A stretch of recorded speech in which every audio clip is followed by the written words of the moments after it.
Hola, hoy celebramos la fiesta de la Epifanía del Señor.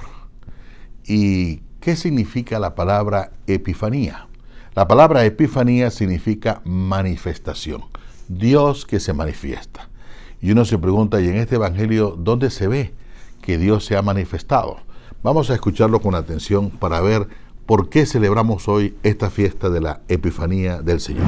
Nacido Jesús en Belén de Judea, en tiempos del rey Herodes, unos magos que venían del oriente se presentaron en Jerusalén diciendo, ¿dónde está el rey de los judíos que ha nacido? Pues vimos su estrella en el oriente y hemos venido a adorarle. En oyéndolo el rey Herodes se sobresaltó, y con él toda Jerusalén. Convocó a todos los sumos sacerdotes y escribas del pueblo, y por ellos se estuvo informando del lugar donde había de nacer el Cristo. Ellos le dijeron, en Belén de Judea, porque así está escrito por medio del profeta. Y tú, Belén, tierra de Judá, no eres la menor entre los principales clanes de Judá, porque de ti saldrá un caudillo que apacentará a mi pueblo Israel. Entonces Herodes llamó aparte a los magos y por sus datos precisó el tiempo de la aparición de la estrella. Después, enviándolos a Belén, les dijo, id e indagad cuidadosamente sobre ese niño, y cuando le encontréis, comunicádmelo, para ir también yo a adorarle. Ellos, después de oír al rey, se pusieron en camino, y he aquí que la estrella que habían visto en el oriente iba delante de ellos, hasta que llegó y se detuvo encima del lugar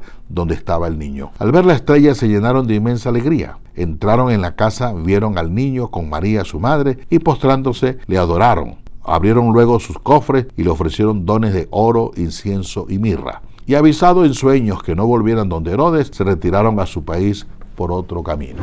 La semana pasada hablábamos de la condición que tenían los pastores. Realmente eran personas excluidas por la sociedad, por el poder religioso de la época. Es decir, eran consideradas personas impuras, personas pecadoras, personas que por lo tanto no podían participar de ninguna actividad en el templo.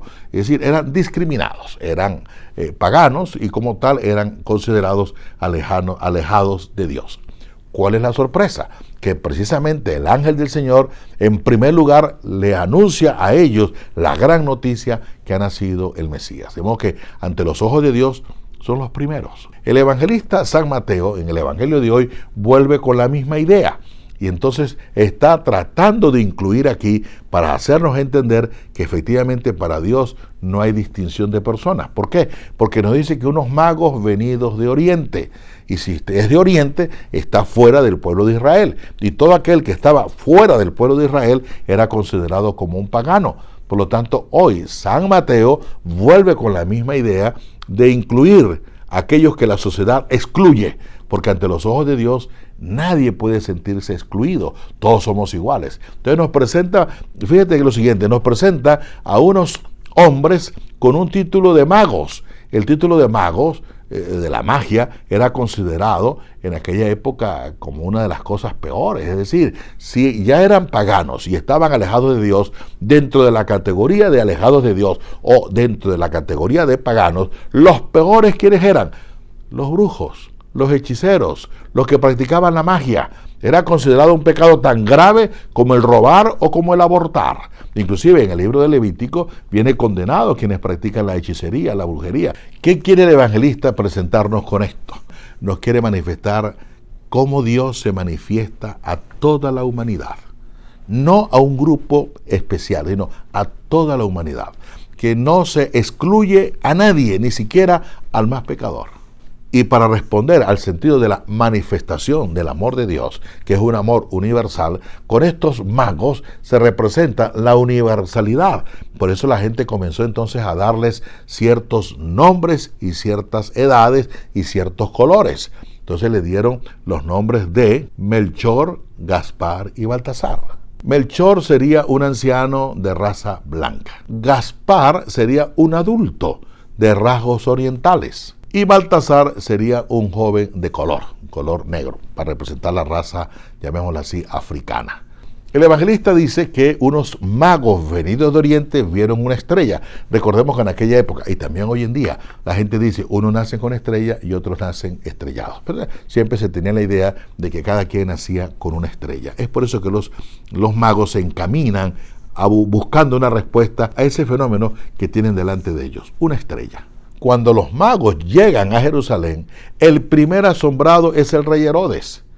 un rey falso, ilegítimo, un rey prepotente, un rey que pensó quedarse para el resto de su vida, un rey temeroso de su propio gobierno, tenía temor a que le quitaran el trono. Tanto es así que mandó a asesinar hasta a sus propios hijos para que no le quitaran el trono. Es decir, un rey malvado, un rey malo. Él fue el primero que se desconcertó cuando le dijeron que había nacido un rey. Pero también con él toda Jerusalén. Cuando se habla de toda Jerusalén, se refiere al poder religioso que tenía controlado y dominado al pueblo. Pues también Jerusalén se sobresaltó porque hay una amenaza de que vienen a quitarles el control, el dominio que ellos tienen sobre la población. Es por eso que desde el principio del Evangelio, Jerusalén aparece como una ciudad en tinieblas. La estrella no se vio en Jerusalén, se va a ver después en otro lugar. Jerusalén es considerada como la ciudad que mató, que asesinó a profetas. Es más, Jesucristo resucitado ni siquiera se apareció en Jerusalén. Es decir, considerada como la ciudad oscura, la ciudad en tinieblas.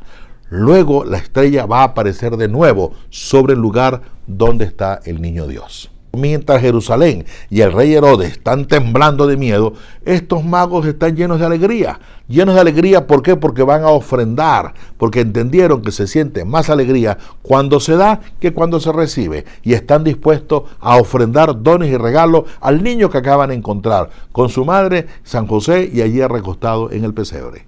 Estos magos ofrecen 3 regalos: oro, incienso y mirra. Veamos el significado de cada uno de ellos. En primer lugar, el oro. ¿Qué significa el oro? El oro significa la realeza. Es decir, ya no solamente es el pueblo de Israel el que es el reino de Dios, sino que también estos que vienen de Oriente también tienen dignidad real. Por lo tanto, el amor de Dios no solamente es para el pueblo de Israel, sino que no tiene límite, no tiene frontera, alcanza inclusive hasta los paganos. Entonces el amor de Dios es un amor universal y ellos también son considerados reyes, por lo tanto ya no se hablaría del reino de Israel, sino del reino de Dios, porque es un reino universal. Con esto se nos representa que el reino de Dios no tiene fronteras. Es una oferta del amor de Dios que ayuda al hombre a cambiar de vida y le permite a Dios gobernar al hombre, no emanando leyes, sino comunicándole su misma capacidad de amar. Por lo tanto, el amor de Dios se extiende a todo el universo. El incienso. El incienso era un privilegio único que tenían los sacerdotes. Eran ellos los únicos que podían ofrecer el incienso en el templo. Era un privilegio, es decir, el pueblo de Israel se creía el pueblo único capaz de ofrendar a Dios. Pues también este privilegio de creerse los únicos viene desechado. Este privilegio ya no es reservado únicamente al pueblo sacerdotal, al pueblo de Israel. Es decir, todos pueden dirigirse directamente a Dios sin tener necesidad de algún mediador.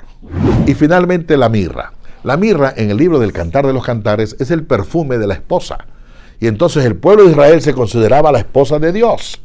Y entonces Dios como tal, el marido, no solamente gozaba de los perfumes de la esposa, sino que la vigilaba, la cuidaba y la atendía. Y el pueblo de Israel se consideraba la esposa de Dios. Por eso también este privilegio de considerarse la esposa de Dios ya no es más Israel, es toda la humanidad amada por el mismo Dios.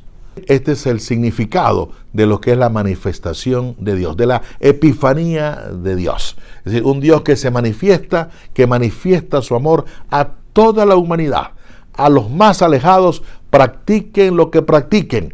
El amor de Dios viene para todos. Ojalá y todos podamos aceptarlo. Esa es la gran noticia, la buena alegría que hoy nos trae a nosotros el Señor.